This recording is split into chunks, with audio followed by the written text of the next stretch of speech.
Would you like to make more solid contact, hit straighter golf shots, while finding some easy speed you can add to your golf swing? Well, of course you would. Those are the things that every golfer is trying to do. In today's video, I'm going to share with you a lesson from one of my two-day golf schools where we helped a student do just that. I've got some simple drills I know you can apply to your game right now. We also had a cool little exercise using something this student already knew how to do that really paid off in a big way. Let's dig in. So we talked about three different issues. Number one, not hitting enough ground. Number two, a little bit of a toe hit. Number three, a little bit of a leftward launch, right? So basically, in your backswing, instead of this club moving on a nice little circle from the ball up over your right shoulder, your hands are moving a little bit too much away from you this way, and we're not getting enough turn out of our left shoulder behind the ball. So at the top of our swing, this club's a little bit too much up and down versus being a little bit more over here over your shoulder. And if we don't have enough inward movement with the circle in our backswing, we don't have enough outward movement of the circle through the ball. So you're coming into the ball with this club hitting a little bit too much to the left, this way. So that's one reason why the ball is going to the left. Also, when the club is swinging to the left, it's swinging closer to my body. And that's why we're shifting the contact towards the toe a little bit. And then, because the club wants to hit too much ground, you're doing everything you can to kind of avoid the ground a little bit. And that's why, even though you have a club that would normally take too much divot, the way that you're responding to that is taking some of that divot away, right? So the big thing that we need to be able to do from this angle right here is get your hands to move on a little circle a little bit more inwards as opposed to outwards, so that the club moves on a little bit more of an arc from the ball up over our shoulder versus being here. From the front view, we see part of that is due to the fact that you're not getting this left shoulder turning under your chin enough. Yeah, so we need a little bit more turn, and that's going to help our hands travel a little bit more inwards, and that's going to help the club travel a little bit more over our shoulder. But we need a little bit more width or length to our arms while we're doing that.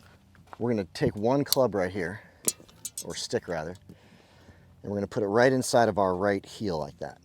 Okay. So the first thing I want you to do, put this club across your shoulders, take your belt buckle and shift it left of center. So right now, this is right in the center, see that? Mm-hmm. I'm going to shift my belt buckle left of center.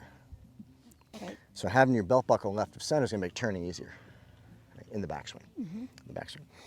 Then we're going to put this club across our shoulders here, and I want you to make a little turn or a pivot, trying to get the shaft across your shoulders to match the stick on the ground. See that? Mm-hmm.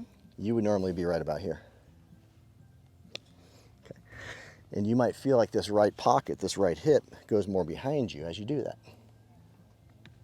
There you go, nice. Okay, so come in here for a second. Put your right heel on the outside of that line. Put this across your shoulders right here. Bump your hips left a little bit so your belt buckle's more forward. Good. Now, without moving your head, let's get your left shoulder to turn more. See that? So when you look straight down, all right, this club matches that stick. Mm-hmm. And normally you'd be somewhere over here. And you can feel how this right hip pocket turned more behind you, can't you? Just like that. So now, our belt buckle's gonna be forward. We're just gonna make a little half backswing, right? But I want your left shoulder to turn under your chin like we just did. And I want your right palm to push on your thumb. Make your arm straight there, hold that. Bend down a little bit more, good, hold that. So that's where I want you to practice to. Feel that? Good. So come over here for a second. So now do this with a little bit of backswing. Let the left hand punch a little bit. Feel that? Mm-hmm. So from this angle right here, without moving your head forward, make that move. Keep the left elbow more down close to your side. That's just tennis. There you go, more like that. So when you start working everything around this way, yeah, kind of slow, right? See that? I won't get you. So see how I got this? Yep, that whip. Little whip, right? So I create that little whip, and then if I keep my right hand on there, you can see how I'm into my follow through. So there's a little bit of efficiency being lost by keeping the face up to the sky and the left elbow being bent.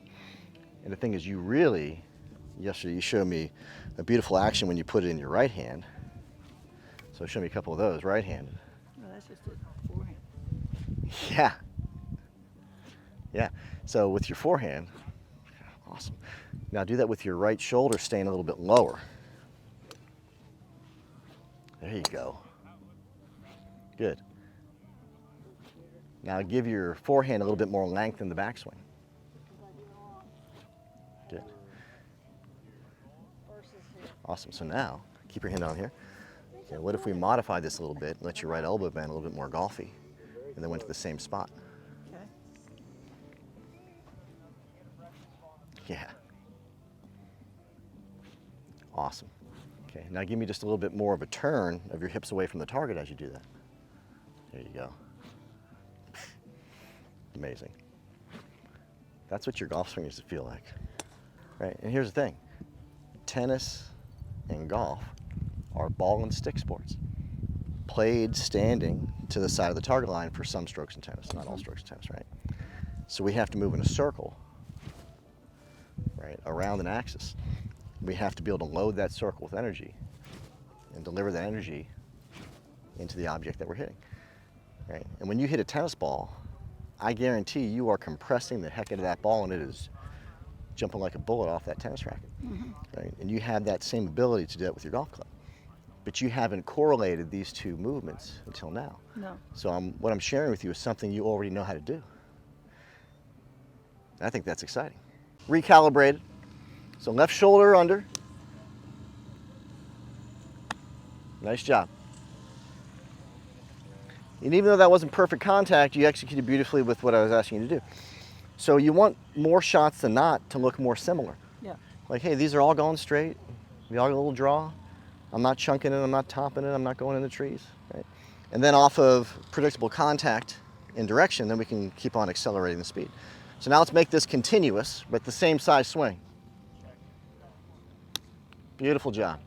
So there you have it, a pretty big change in a short period of time, improving the three basic functions of the golf swing: contact, distance, and direction. From this video, remember the simplicity of working on your backswing pivot.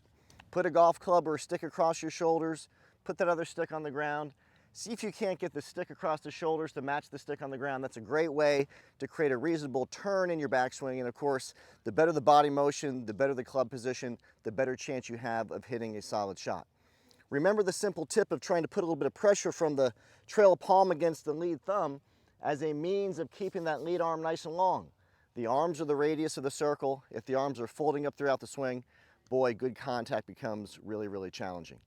Remember that in life, there might be some things that you do right now that you're really good at that you can apply to your golf game. The moment I got this tennis racket in this player's hands, boy, she was really able to feel proper hand action, proper arm action through the golf ball, some easy speed using something that she was already good at. So I hope you enjoyed this lesson. Hope you have some good ideas that you can apply to your golf game. Do me a favor, subscribe to the channel, give us a like, leave those comments below. Until next time, best of luck with your game.